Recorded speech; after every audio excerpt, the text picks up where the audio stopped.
ஹே all good morning. நாகர்கோயிலேருந்து கன்னியாகுமரிக்கு reach ஆயாச்சு. ஒரு காஃபியை குடிச்சிட்டு சன்செட் பார்க்க போகலான்னு கிளம்பிட்டோம். உண்மையாகவே அவ்வளோ அழகாக இருந்தது. ஒரு 45 மினிட்ஸ் கிட்ட வெயிட் பண்ணி தான் பார்க்க முடிஞ்சிச்சு.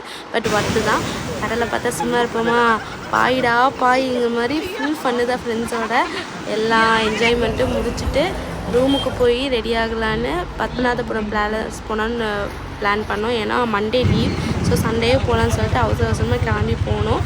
மஸ்ட் விசிட் பண்ணக்கூடிய பிளேஸ் தான். ஏன்னா அவ்வளோ பியூட்டிஃபுல்லான பிளேஸ். உள்ளலாம் எப்படி உள்ளே போய் எவ்வளோ ரூம்ஸ் எப்படி யோசிச்சாங்கன்னே தெரில, அவ்வளோ அழகாக இருந்துச்சு ஒவ்வொன்றையும் பார்க்கும்போது. ஸோ செம்ம ஹாட்டாக இருந்தது. ஒரு கூல்ட்ரிங்க்ஸ் குடிச்சிட்டு கிளம்பிட்டோம். அங்கே ஒரு மியூசியம் இருக்குது, அதோட ஹிஸ்ட்ரி ஜியாகிரஃபி எல்லாமே இங்கே தான் இருக்கும். கண்டிப்பாக அதை பார்க்கும்போது எனக்கே ஒரு மெய் மறந்த மாதிரி இருந்தது. ஒரு மாதிரி கூஸ் பம்ஸாக இருந்துச்சு ஒவ்வொன்றையும் பார்க்கும்போது. தென் நான் கையோடு அப்படியே சன்செட் பார்க்கலான்னு போனால் சன்செட் காட்டலை, மறைஞ்சிருச்சு போல் எங்கள் டைம். அப்படியே நைட் டின்னர் முடிச்சு தூங்கிட்டோம்.